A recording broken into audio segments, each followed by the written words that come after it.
Well, good evening, YouTube. This is your Daily Stoic with your host, Jeffrey. I am so thankful this week is done. Just worked 6 out of 7 days, family court. I'm pretty sure I repeated that yesterday. Actually, I'm recording a video right now, but I didn't upload yesterday's video, but I did record it yesterday. I will upload that first, and then I will upload this. Um, yeah, I didn't miss a day. I just forgot. I recorded it, and then I went to bed. So, as always, we're reading the Daily Stoic, 366 Meditations on Wisdom, Perseverance, and the Art of Living by Ryan Holiday and Stephen Hasselman. I gotta say, Stoicism is by far my favorite tool in my tool bag of self-help, self-improvement. What a great philosophy. I don't know where I would be without it. It really has sunken in. And I was just reflecting on it, thinking about doing these little videos here. I don't rehearse them. I don't pre-plan them or anything like that. And doing them live on the spot like this, it really helps. It's really developing my knowledge in the philosophy and using it as a practice. Because what I do know is I found Stoicism a long time ago, and although it really spoke to me when I did discover it, I would sort of leave it for a while. And what I'm noticing now, the more that I've been doing it a lot more. I've been reading this book a lot more consistently. I've been thinking about it, reflecting on it, doing these videos, like I said, really expanding my knowledge and my understanding of Stoicism. But it really helps me practice it. And I think that's one of the things, if I think back, I'm trying to remember, I think I was 36 or 37. So let's say I was 36, that's 4 plus 2, 6 years ago, I discovered Stoicism. So but I would say in the last 2 years, it's really been more apparent that I'm practicing it daily. I might get back into writing it down a little bit more. I do have a Stoicism journal that I haven't been using. But I think, it is something that you need to practice, like anything, like any discipline, like any thing that you're trying to get better at or seek. You need to practice it for it to work. So, also, like I say almost every time, if you don't know what Stoicism is and you're like, what's he talking about? Just get out of here, go Google it, and do some research for yourself. And maybe you'll find that it speaks to you and helps you along your journey as well. And that's why I'm here. If I even reach one person this entire year, then my mission was accomplished. And really, it's really helping me. It's self-serving. So here we go. February 27th, 2025. Oh, Ontario's election looks like Conservatives are going to win a majority.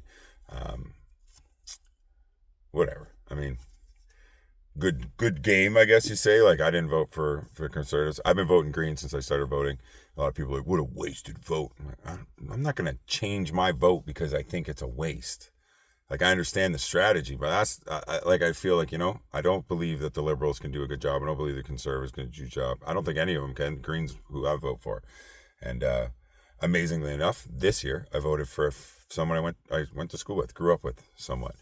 Pascal Machin, absolutely great person through and through, very about the people, and that's what I think I'm looking for in a politician or a political party, is somebody that's going to start to really think about what we're doing as a society. What I see is we're working harder, longer, and we have less.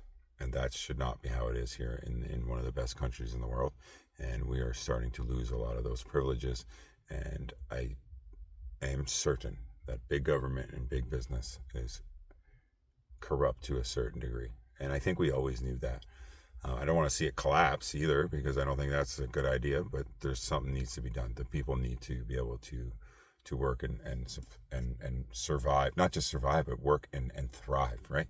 And I don't see that happening in any time soon. It seems like we're pushed to the brink to protect profit margins of billion-dollar companies, and I don't believe it's right. And I think the Green Party has the best plan of action to really help the environment, help people, and the economy. So that's why I vote Green. But to anybody who voted, like I said, good game. We'll see what happens. February 27th, 2025. Cultivating the indifference where others grow passion. Of all things that are, some are good, others bad, and yet others indifferent. The good are virtues, and all that share in them. The bad are the vices, and all that indulge them. The indifferents lie in between virtue and vice and include wealth, health, life, death, pleasure, and pain. Epictetus Discourses 2.19, 12b-13. Ooh, let's see what the modern day Stoics have to say about it. Imagine the power you'd have in your life and relationships if all the things that trouble everyone else, how thin they are, how much money they have, how long, I got confused there. The troubles else, how thin they are, how much money they have, how long will they have left to live, how will they die, didn't matter so much. What if, where others were upset, envious, excited, possessive, or greedy, you were objective, calm, and clear-headed? Cool, calm, and calculated. I love that. That's not what it said, but I just said that. Can you envision that? Imagine what it would do for your relationships at work, for your love life, or your friendships.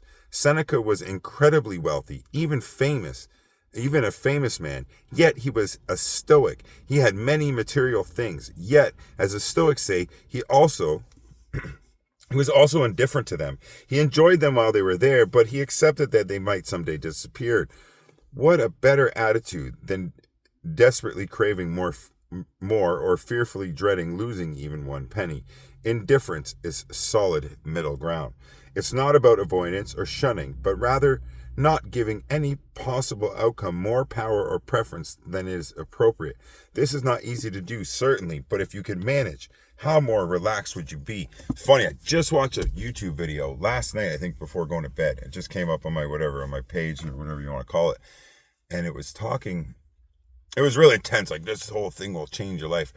But it was essentially the idea of letting go and giving in and not worrying, and then that everything will then be attracted to you. And I think there's a certain correlation to what I just read there to that. It's like, okay, don't be stressed out. Don't chase, don't be indifferent to things. Don't have too many desires. Don't chase love. Don't chase sex. Don't chase a buzz. Don't chase, but be in the middle. And that's what it just reminded me of. It's like somewhere in the middle, somewhere of not forcing everything, which is good for me to think about in a way, because I do tend to try to push, but I do want to relax and let things be a little bit and see where it goes. And that is amazing advice from the Stoics. I love you guys. Catch me tomorrow. I almost said catch me outside. But yeah, catch me tomorrow. I'll be coming live in full effect. And love, hope, and faith. I'll catch y'all later. Peace.